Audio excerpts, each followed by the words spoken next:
Hey everybody, it's GeoDroid John here. It's been so long since I've done a video, so I wanted to give you guys an update about what's been going on with me. So I'm going to turn the camera around and show you guys what's been happening.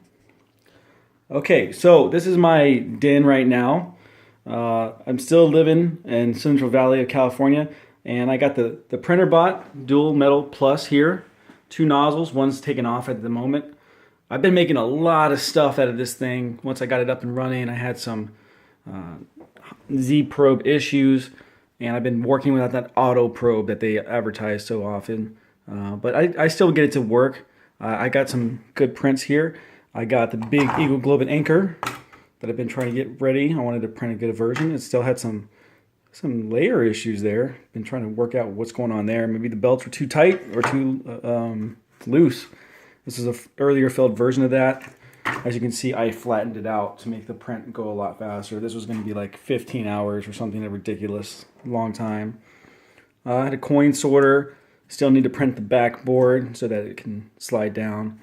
I got the fuzzy vase here, which is a really cool model. It's really hard to focus on, but it intentionally comes out every 5 millimeters and leaves a little loop there. And it came out really, really interesting. So that's something cool. Got a little puzzle. It's inside, it has a little piece, little knob right there that matches up to the puzzle. And I got so frustrated with it, I ended up just tracing out the solution. So it's kind of fun, maybe for geocaching. I got a Staff Sergeant chevron here from the Marine Corps. Somebody else cleaned up the versions of the chevrons I made on Thingiverse, and that one looks a lot better. This is just like the little benchy 3D model test, so you can actually see how well the quality is of your 3D printer. Turns out this is like after months of not printing, and it still came out very good. And so I've been working on that. One of the earlier projects I had was a Iron Man helmet. I actually printed this whole thing on the Printrbot. Slide that out. Come on over here. This was definitely the longest print I've ever had. I actually printed it upside down with very little support material, and it came out very, very good. My intention is to build a 3D printed Iron Man costume. So that's my overall goal. But I do need to get my other printers up and running. And by other printers, I mean a lot of other printers. Over there, I have, let's see. That is the, what is that called? The Rigidbot. It was a Kickstarter. It had a microcontroller board problem, so we're working on getting that fixed. I want to get one printer up and running really well, and then I'll move on to the next one.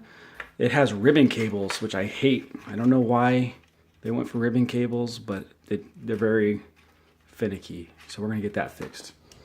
Over here, we have the Delta from Blue Eagle Labs, which was a beautiful machine. I loved it, and it still works. I need to get it up and running. I need to plug it into a USB to get the movement. But I think I was having problems with running 1.75 millimeter through a Bowden tube, so I was getting a lot of jamming, a lot of issues there. So now that I have a machine that I can rely on to print, which is the Printrbot, I'll get that up and running. And over here, I have the old classic Mosaic, the one that I spent so many hours working on. Little wonderful machine, makes perfect parts. It's just that these parts were made out of ABS way back in the day, and the files, I don't know how to make them, so I need to reprint them somehow. And there's still one more way up there in the closet. That is the Rip Wrap from, what's his name, Adrian Boyer up in England. They had a Rip Wrap project, and that one's just really complicated to build. So new update is basically I am going to start making more prints. I'm going to repair this one. It was actually running pretty well recently. So I upgraded. I added the cable chain, which was kind of a pain in the ass. I learned about halfway through that running cables through a 3D printer really sucks. Let me slide this over. So what you see here is that it was just a netting. It was mesh netting. Let's see if I can find it. it was this stuff right here. This is what the cables were running through. And it would be mushed all down inside there. You can see where that in-stop probe, right there, the black and yellow wire. Imagine all those cables jammed in that one corner, going down into this one little tiny entrance. So it gave me a lot of anxiety to see all those cables moving around. So I ordered this off of McMaster Car, and I didn't know what size I needed. Never dealt with cable chain before. I still need to mount it up here so it stays very stable, but it works really good. I got good full range of motion all the way up to here, all the way across, no binding whatsoever, and only 2 little cables right back there. So very good. My main issue with this machine is that this probe does not detect it detects the metal bed, but it doesn't prevent it from going any lower unless you manually set the G code, which is something I've gotten used to, but I'd rather not have to get used to it. I'd rather just do auto probing like it's supposed to, so I get really consistent prints. So some other issues is that this is the nozzle I printed all this stuff with, that one nozzle right there, but it had a little leak. So instead of actually taking the time to clean it up, I just took the one off this side and put it on this side right now. And that's what I used to print these right here. So I did this after I basically broke this whole machine down and tightened the belts. I installed, let's see if I can pull it up. All right.